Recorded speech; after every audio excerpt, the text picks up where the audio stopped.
Today's episode of Off the Timeline is titled The NCAA Banned Them, so voters made them number one anyway. In 1989, the NCAA banned Oklahoma State football from playing in a bowl game, which meant no championship, no spotlight, no reason for Barry Sanders to come back. And you may be thinking to yourself, so this changes nothing. You're right. Under normal rules, it doesn't.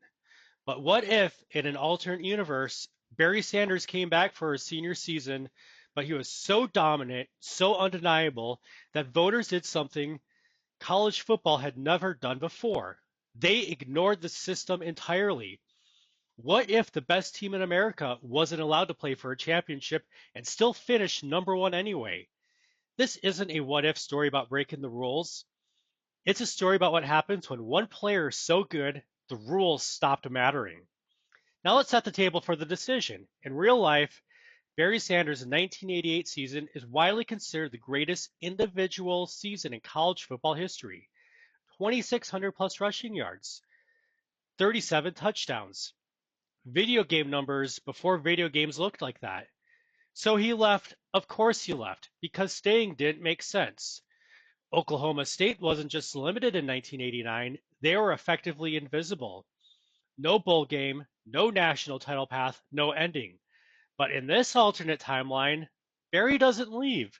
No press conference, no announcement tour, just a quiet decision that goes viral.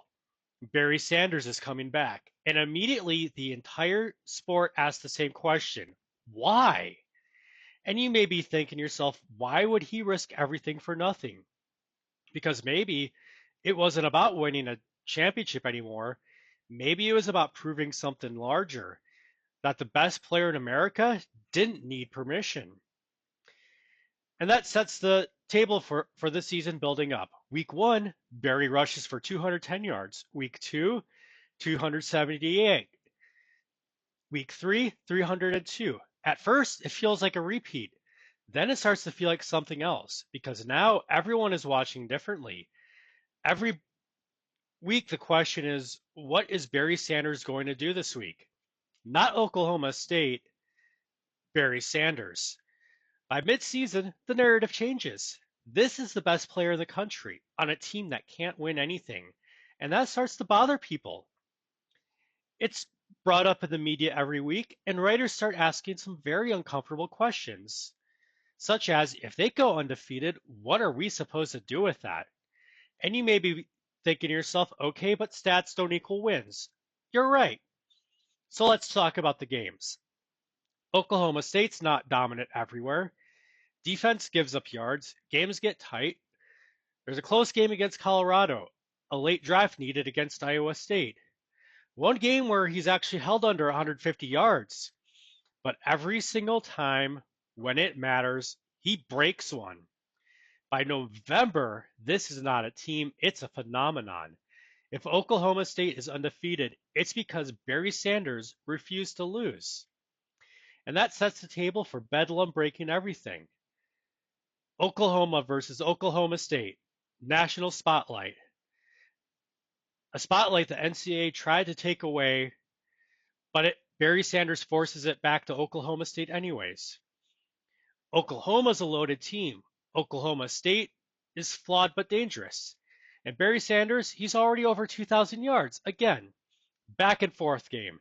Touchdown, answer, big play, answer, fourth quarter, Oklahoma State down 4. Everyone knows what's coming, but it doesn't matter because even when you know, you can't stop it.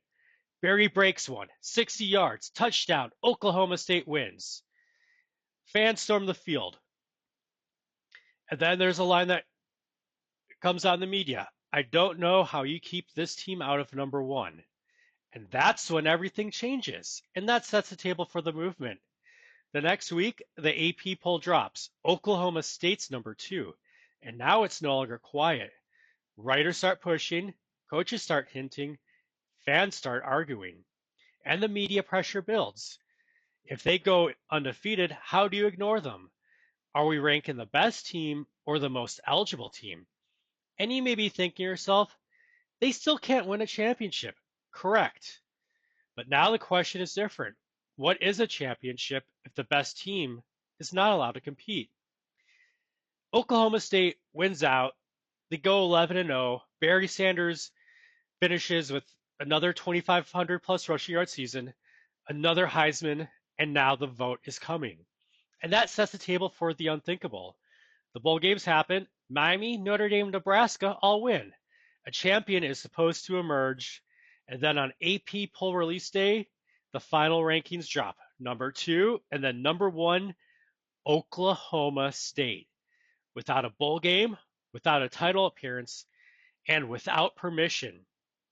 The coaches poll disagrees. There's a split title, chaos, and a debate that lasts for decades. Did they earn it or did the system fail? Because in 1989, for the first time, college football had to confront something it could not control. What happens when the best team doesn't fit the system? And the answer is sometimes the system bends anyway. So I want to hear from you. In this alternate universe, did Oklahoma State deserve that number 1 ranking? Or does it not count if you don't win the national title on the field? And be honest, if you're a voter that year, what would have you done? If you enjoyed this, hit like, subscribe, and drop your take below. And I'll see you in the next timeline.